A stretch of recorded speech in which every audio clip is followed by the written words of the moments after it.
Hey team, welcome back to the channel. Today we're going to be diving into something that's all too familiar for anyone who hikes, skis, or just lives somewhere damp: wet boots. We've all been there. It's day 2 of a hike. You're waking up, pulling out your soaked boots, chucking on some wet socks, wondering what all went wrong. So we've tested out 3 popular boot dryers to figure out which one's actually worth your coin and actually going to keep your feet smelling nice. We've got 3 contenders today. First up, the DryGuy Force DX. This one's a big fellow, dual fans, optional heat, you can turn it on and off, can dry boots and gloves at the same time with these little ones on the front, and it's basically the tradie of boot dryers, rugged and loud. Next up we've got the Therm-ic Shoe Dryer, 230 volt, this one's quite compact and quiet, plug it in, chuck on your boots and forget about it. Super simple, super small, nice and compact, easy to use. Lucky last is the Therm-ic Refresher, 230 volt, also comes in a 12 volt, so you can use that one in your car.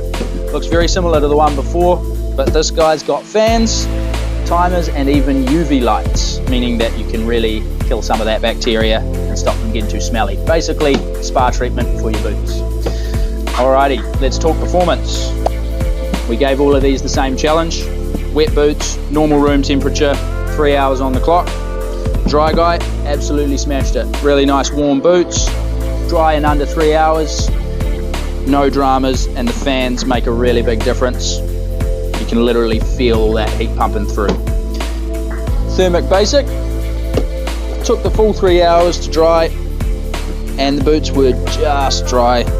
No fan means it really relies on the radiant heat, so it's a slower process, but it does the job. The Therm-ic Refresher was very similar to the DryGuy in dry time, maybe a little bit slower, but it actually leaves the boots smelling a lot fresher with that UV treatment.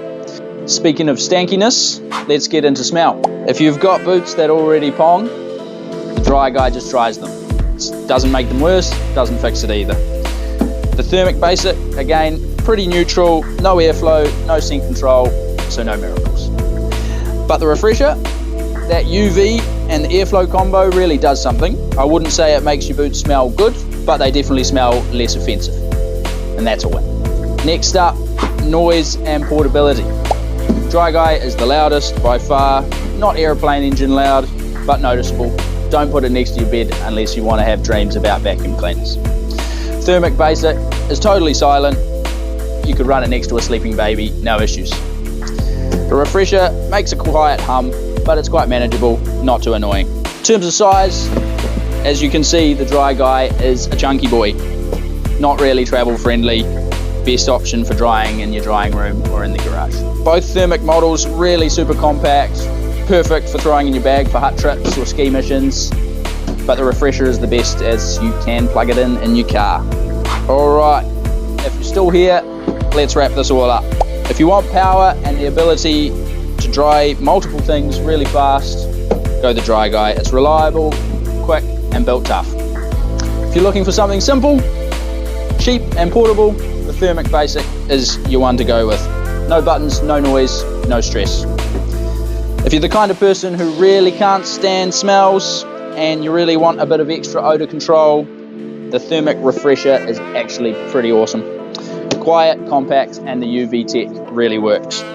We'll chuck some links for all 3 in the description so you can check the specs and pricing for yourself. And if you've got any boot dryer that you love, or you've made a quick DIY at home using a toaster and a hairdryer, let us know in the comments. And as always, flick us a like if this helped, and subscribe to the channel if you're keen on gear reviews. We'll catch you in the next one.